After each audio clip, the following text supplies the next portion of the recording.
Well, this one for the money, I'm for the show. I'm ready to get ready now. Come people, don't you show my black and white shoe. You can do anything but build up a little suede shoe. You can knock me down, slap in my face, slam my money all over the place. I do anything I just want to do, but I'm only hoping to shoot on. Show my little suede shoe. You can do anything but build up a little suede shoes on me. I was about 10 years old, and my dad was the big Elvis fan. So one night, when I was like 10 going on 11, he put on the movie Jailhouse Rock, and I just thought, man, that dude is cool. I want to be like that dude, you know? And, you know, he had the perfect hair, which mine's not Elvis-fied right now, but it's hot outside. But anyway, he had the perfect hair, he had awesome clothes, great songs, he always got the girls, great cars. He just had everything, and I was just like, man, you know, this is awesome. So I got to do my first gig, 30 minutes from where I live, in Greenwood. The guy that hired me is the guy that we buy our vehicles from out of Greenwood.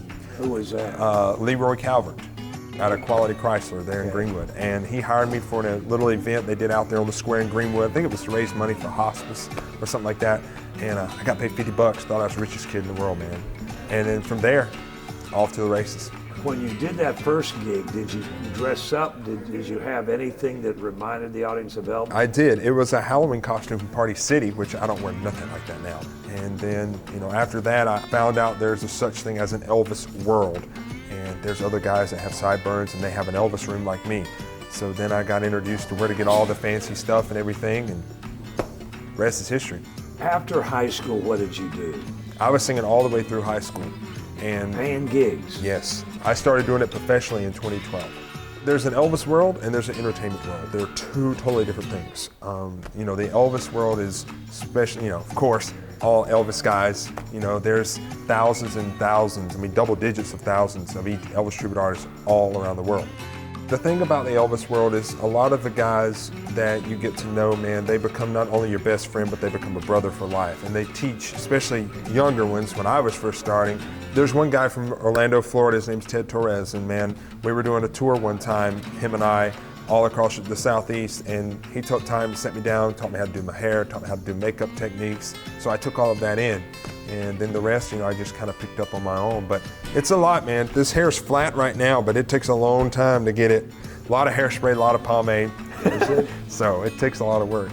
In the Elvis world, you have to be 18 to qualify for these big contests. So I was like 16, 17, I guess. And the lady that was over it had been promoting me, and I had been working with her prior to that as I was growing up, because she lives near Augusta. And I went in, and they just said, you know, just do it, get some rehearse, get some practice, see how it feels, because I had done competitions before that, but it's like, you know, hometown contests. Like they used to have Honey Pat Idol, Honey Pat Got Talent. You know, I was fortunate enough to win those, but you know, it's totally different competing with other guys that do what you do. And so I did it. I didn't place or anything, but I did get fan favorites, so I was happy about that. And the judges came up to me and said, you just keep doing what you're doing.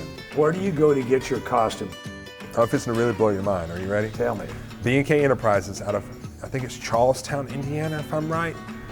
The company that makes my suits is in with Gene Dossett. Gene Dossett was Elvis's designer, so he makes my suits. So I get the exact pattern that Elvis saw. So when you see me on stage, you see what he wore. It's exactly the same.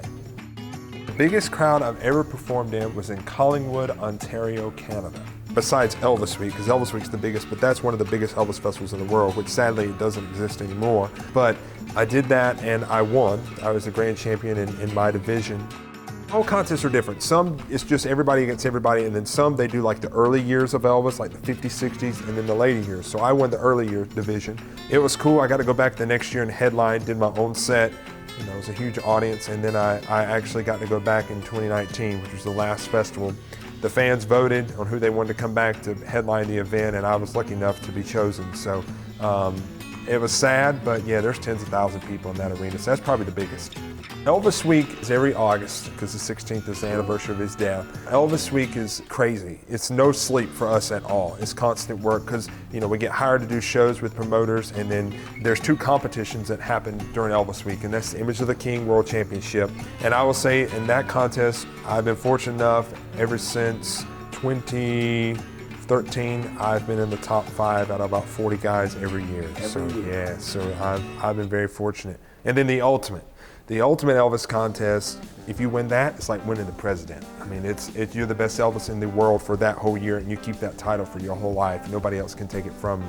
That one is the only contest sanctioned by Elvis Person Enterprises, so it's sanctioned by Priscilla, Lisa Marie, and I have been very fortunate to be able to compete in that contest 3 times. I've qualified 3 times. And then in 2016 was like a dream come true because I made the top 10 in the world in 2016. Anytime I compete, man, I go in just to have fun. What happens, happens, man. It doesn't matter to me. If I get it, I get it. If I don't, oh well. When I'm behind that curtain, I'm pacing back and forth because I might have done tens of thousands of shows. I don't even know how many I've done, but I get nervous every time. And I've always heard if you don't get nervous, you don't love what you're doing. So I must love what I'm doing. I get nervous, and once I hit the stage, though, it all goes away. And once they start screaming, I know I got them. We're starting with the 50s. So we'll start with Shake, Rattle, and Roll, which was a song that Elvis did on the Dorsey Brothers show. We'll kick with that, and then when it comes for the jumpsuit time, it's all into that That's All Right Mama CC Rider stuff. The worst thing that's happened to you on stage that you want to go back and take back? I mean, of course, people's going to throw stuff on stage, Yeah. you can imagine. Yeah. But I think that's all out of fun. But yeah, man, I've had a lot of crazy stuff. I do a little bit of everything. I think right now, starting next year when I compete, I think I'm going to transform into the jumpsuit stuff now because my voice, I guess, is still changing. It's getting deeper. So the 50 stuff is getting a little hard to sing. A lot of times when you're in contests, they tell you to start out with the 50 stuff and then work your way up as you get older. I've kind of done it that way. I've kind of just progressed as it goes along. So now it's getting to that point where I'm wanting to transform into that era. When I come out on stage, my goal is for the folks that saw Elvis, is to give them a memory of what they saw, of what they heard. For the younger generation, like my age, not many kids, my age, young adults don't know anything about Elvis. So I try to give them hey, make them think, well, that's what Elvis would have done in the 50s. That's what Elvis would have done in the 70s. But when I'm on stage and I'm singing the song, I try to get as close as I can as far as vocals and moving. But I know in my mind, I'm not Elvis Presley. I'm Austin Irby. So the only time I'm really, if you want to say, I don't like using this word, but we'll use it in the Elvis character or in the persona of Elvis, is when I'm singing or moving. But once that song ends and I'm talking to the audience, it's Austin. Joking, saying crazy stuff, just getting the audience laughing or, whatever.